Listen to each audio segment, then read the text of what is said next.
How West Virginia feels about daylight savings time. On Sunday morning, time sprung forward an hour. This was because of the biannual tradition known as daylight savings time.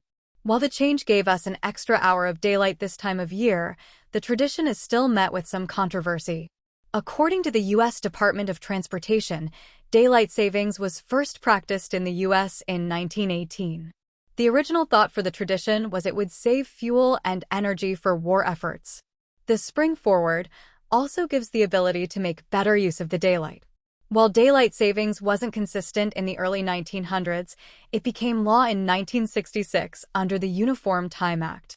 While over 70 countries worldwide use DST, not all do. In America, Arizona and Hawaii forego the tradition. Lawmakers in other states are looking to join that list. In 2021, Senator Marco Rubio out of Florida sponsored the Sunshine Protection Act. The act proposed to make daylight savings time permanent, putting an end to springing forward and falling back. In March of 2022, Rubio's act was passed by Senate, but didn't get approved by the House. 5 News spoke to a few locals in Bridgeport who would agree with nixing the clock-changing tradition for good.